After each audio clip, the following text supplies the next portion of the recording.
इस वीडियो में हम लोग नक्की झील के बारे में जानेंगे। तो आइए हम लोग यहाँ पर देख लेते हैं नक्की झील के बारे में।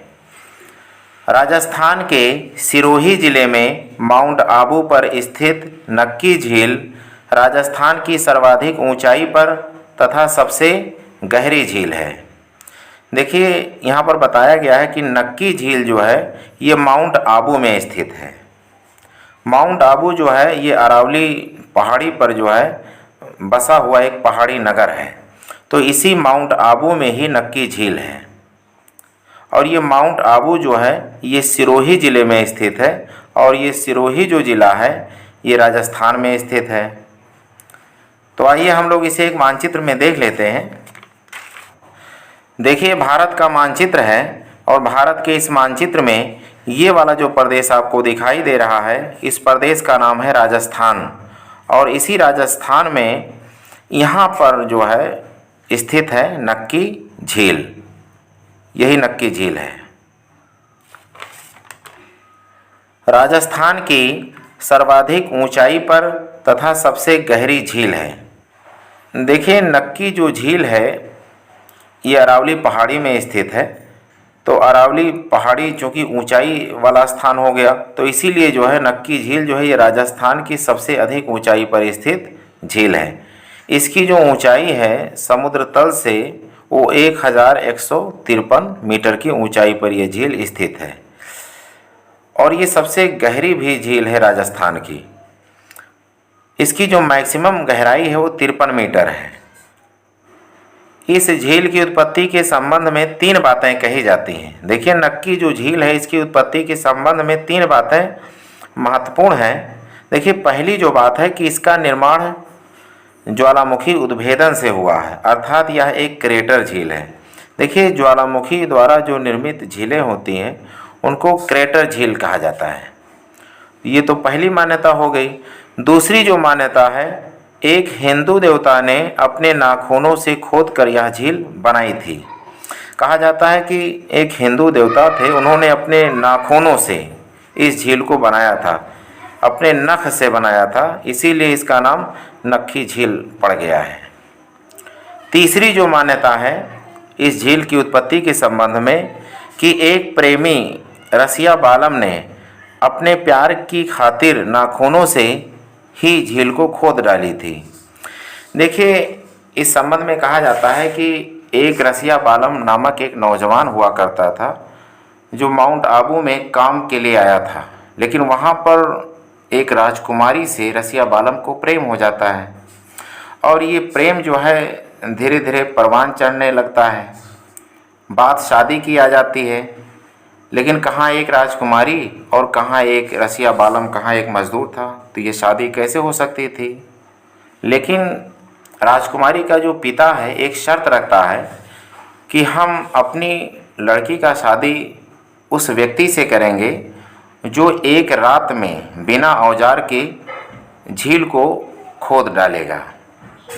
रसिया बालम जो है राजकुमारी के पिता की इस शर्त को स्वीकार कर लेता है और वो खुदाई शुरू कर देता है।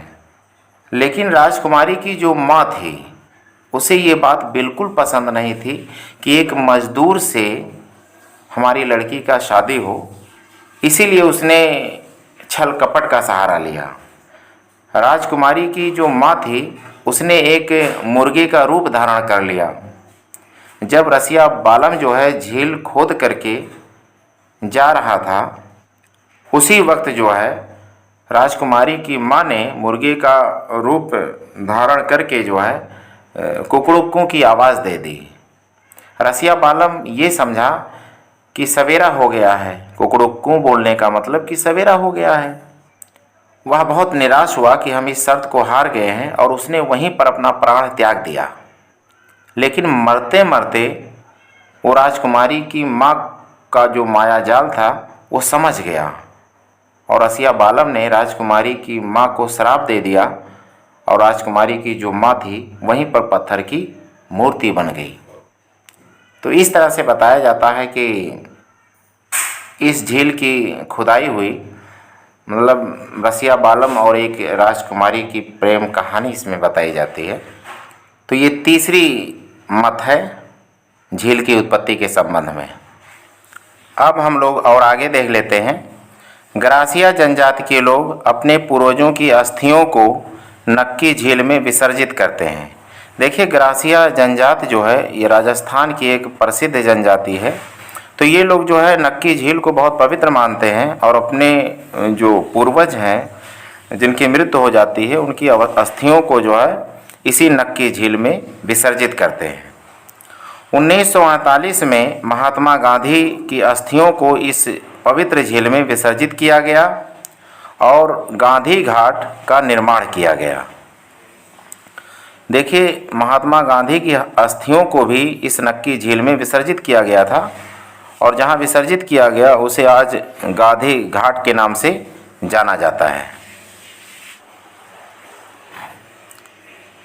यहाँ का सनसेट पॉइंट बहुत प्रसिद्ध है।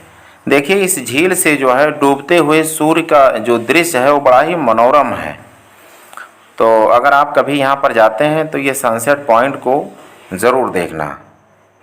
इस झील के पास पहाड़ी चट्टानों की कई आकृतियाँ पाई जाती हैं।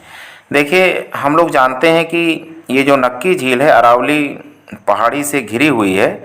तो वहाँ पर जो झील के किनारे पहाड़ी चट्टानें हैं वो कई तरह की आकृतियाँ बनाती हैं, तो उनका नाम दिया गया है। जैसे टोड रॉक। टोड रॉक ये ऐसी जो है पहाड़ी चट्टान है जो मेढक की तरह दिखाई पड़ती है। नंदी रॉक। नंदी रॉक का मतलब शिव के बैल जैसी चट्टान। नन रॉक घूंघट निकाले महिला जैसी। नन जो है ईसाइयों में जो साध्वी होती हैं उनको कहा जाता है नन। तो नन की तरह दिखने वाली जो राख होती है, चट्टानें होती हैं, उसको नन राख बोला जाता है। तो वहाँ पर ये नन राख आप देखने को आपको मिलेगा। कपल राख। कपल मतलब ये जोड़े यानी लड़का लड़की जो है इस तरह से वहाँ राख मिलते हैं। तो इसीलिए लोग जो है यहाँ पर हनीमून मनाने के लिए जाया करते हैं।